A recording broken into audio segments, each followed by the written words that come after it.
If someone told me a year ago that my marriage would fall apart because of a security camera I barely remembered installing, I would have laughed in their face.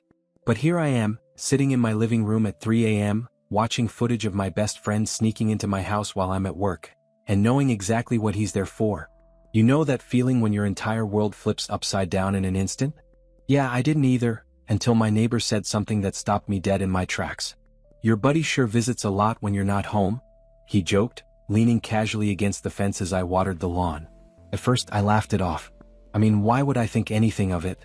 My friend, let's call him Eric, and I have been tight for years. My wife, Sarah, and he got along well too. It was normal. Or so I thought. But that comment stuck with me like a splinter. It nagged at the back of my mind, refusing to let go. Why would Eric be stopping by so often when I wasn't there? And why hadn't Sarah mentioned it? The more I tried to ignore it, the louder that little voice inside my head became, telling me to dig deeper. That's when I remembered the cameras. The ones I had installed around the house a year ago but barely paid attention to. I'd set them up more out of paranoia than necessity, and honestly I'd forgotten they even existed. But now I had a reason to look. I told myself it was nothing, just curiosity, but deep down I already knew something wasn't right. So that night after Sarah went to bed, I sat down at the kitchen table, laptop open, and started scrolling through the footage. At first it was uneventful, just deliveries, the mailman, and Sarah coming and going.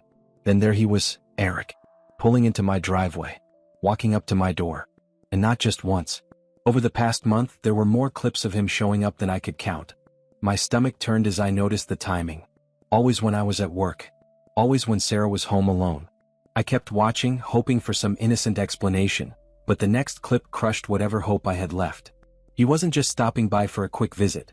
He was staying for hours. On one video they were on my porch, laughing like teenagers. Then they disappeared inside together. There it was, undeniable proof that something was going on between them. I didn't need to see more. I closed the laptop, my hands shaking. My best friend. My wife. The two people I trusted most in the world. Betraying me. But I didn't do what most people might expect. I didn't confront her, at least not right away. I realized that this single piece of footage wasn't enough. If I came at her with this and she denied it, she could twist the story or make me doubt myself. No, I needed more.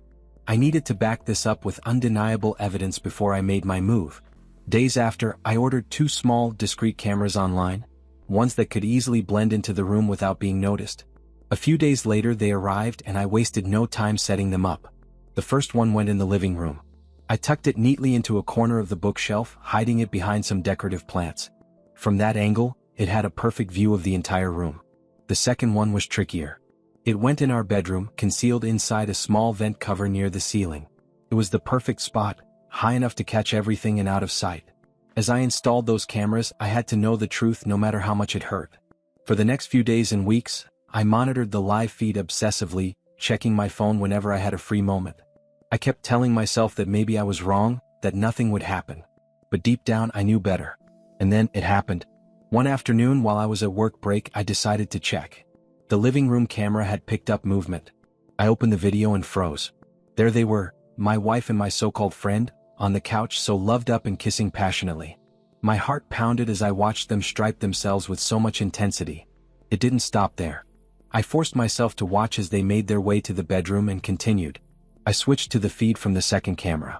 The evidence I needed, the evidence I dreaded, was right in front of me, live and unfiltered. I sat there, staring at the screen, heartbroken and angry. I had all the proof I needed to confront them, or do whatever I decided to do next. Confronting them wouldn't be enough. No, I needed to hit him where it hurt. Not my wife. Him. Eric. And that's when the plan started forming in my mind. If he thought he could betray me and get away with it, he was dead wrong. And I knew exactly where to start. His wife. I began visiting my friend more often than usual, under the guise of casual hangouts. But the truth was, my reasons had little to do with him and everything to do with her. His wife. She was stunning, every bit as beautiful as my wife, if not more so. Even after having a child, she didn't carry the tired, worn look many mothers do. Her figure was as sharp as ever. I would time my visits carefully, usually in the late afternoons or early evenings, when I knew she'd be home. Whenever my friend stepped out of the room, whether to grab a drink or take a phone call, I made the most of those moments.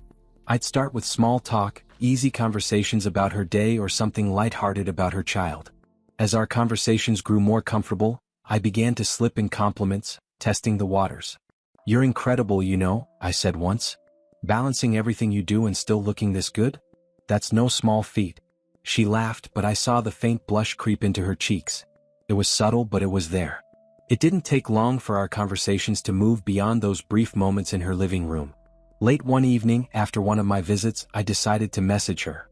It started innocently enough. A thank you for the tea she'd served me, a casual joke about her husband's questionable choice in home decor.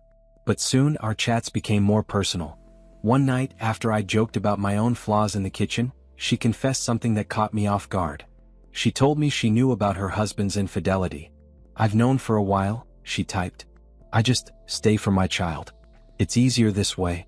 I stared at the screen for a moment, processing her words. There was no bitterness in them, just a quiet resignation that made her seem even more vulnerable. I knew then that my plan was working. She wasn't just lonely, she was stuck, emotionally stranded in a life she felt she couldn't escape. From that point on, our interactions changed. The flirty undertones in our conversations grew stronger. I'd tease her about how her husband didn't deserve someone like her, and she'd fire back with playful jabs about my own flaws. We built an unspoken connection, one that felt easy and natural even though it was anything but. When I visited the house, I began lingering longer, finding excuses to return even if my friend left for an errand or a work meeting. We'd talk freely then, no barriers, no pretenses. I made sure to position myself as someone she could rely on, a good listener and attentive friend. It had been about a month since we started texting regularly. Then one evening she sent me a message that changed everything. She told me she'd had a massive fight with her husband before he left on a business trip. She finally found out that her husband was having an affair with my wife, and the pain in her words was clear. She felt betrayed, angry, and hurt. I saw an opportunity, maybe the moment I'd been waiting for. I drove over to her house that night. I told myself it was to comfort her, to be the friend she needed. But deep down, I knew what I was doing. When she opened the door, her eyes were red from crying and her voice was shaky. She looked broken, and for a moment I felt guilty for taking advantage of that. But then she invited me in. We sat on the couch and she started talking. Her words spilled out, about her fight, about how her husband never seemed to care anymore, about how she felt trapped in a marriage that only existed for the sake of the kid. I listened, nodding, offering soft words of reassurance. And then there was silence. A long, heavy silence. She looked at me, and before I could think it through, I leaned in. It wasn't planned, not exactly, but it felt like the natural progression of everything we'd been building up to. She didn't pull away. In fact, she leaned in too. And then it happened. It wasn't rushed or clumsy, it was intense, filled with a kind of passion I hadn't felt in years. Afterward, as we lay there, I couldn't ignore the mix of emotions running through me. On one hand, I felt victorious, like I'd finally taken a step toward getting even with my so-called friend. But on the other hand, I felt something else. Something deeper. I enjoyed it, not just the physical part but the connection. I felt wanted in a way I hadn't in years. And that scared me. What I thought would be a one-time thing didn't stop there. We started finding reasons to meet, late-night phone calls, stolen moments whenever we could, even in the car. Every time we were together, it felt more intimate, more addictive. It wasn't just about revenge anymore. It was about her, about us. And that terrified me because I didn't know where this would end, or if I even wanted it to. Months after the fling became regular, I'll never forget the moment she said those words. We were lying in the dim light of a hotel room, the air thick with the weight of everything we'd done. She turned to me, her eyes searching mine like she was looking for permission to dream. "You've given me a reason to feel alive again," she said, her voice barely above a whisper. "I don't feel invisible when I'm with you." It hit me harder than I expected. I hadn't planned for any of this to get so complicated. What started as a way to hurt my so-called friend had become something I couldn't control. She wasn't just the lonely, neglected wife of the man who betrayed me anymore. She was someone who looked at me like I was the answer to everything she'd been missing. Then she said it, "We could have a future, you know? Your wife was cheating on you with him. You have proof. You don't owe her anything." Her words were like a punch to the gut. She was right. I had every reason to walk away from my wife, but was that what I wanted? What started as revenge now felt like something much bigger. I didn't know if I was using her to fix my broken ego or if I was actually falling for her. The lines were too blurry to tell. But things weren't as simple as leaving one life for another. She started dropping hints, subtle at first. "What if we didn't have to sneak around anymore?" she asked one day, her tone casual but her eyes full of meaning. Another time she said, Imagine if we could just start fresh, somewhere new, away from all of this. She didn't say it outright, but I knew what she was asking me to do. Leave my wife, leave everything I'd built, and take the leap with her. The problem was, I wasn't sure I could do it. I wasn't even sure if I wanted to. My wife had betrayed me, that much was clear, but we built a life together. A house, memories, routines. Did I want to throw all that away? Could I even trust this new relationship, knowing how it started? And yet, when I was with her, I felt something I hadn't felt in years. Something real, something alive. She wasn't afraid to tell me what she wanted, and that kind of honesty was intoxicating. But her boldness also made things more dangerous. Every time she hinted at a future together, it became harder to hide what we were doing. If anyone found out, it would destroy everything. I was caught in the middle, torn between a life I wasn't sure I wanted anymore and a connection that could either set me free or ruin me completely. On one side of the scale was the life I'd built with my wife, a life that now felt like a fragile glass, already cracked but not yet shattered. On the other side was the raw, undeniable connection I'd found with her. My friend's wife. It wasn't just passion, it was something deeper. Something I hadn't felt in years. But what was I supposed to do now? Lay everything bare and burn the bridges to the ground? Or sweep it all under the rug, pretend none of this ever happened, and carry on with my wife like the past months didn't exist? Let's say I reveal the truth. I'd have to look my wife in the eye and admit my betrayal. Not just that I knew about her affair, but that I went behind her back and had one of my own, with her lover's wife, no less. The fallout would be nuclear. Our families? Destroyed. Friendships? Gone. Then there was the other path. I could end the affair. No goodbyes, no dramatic final words, just stop seeing her.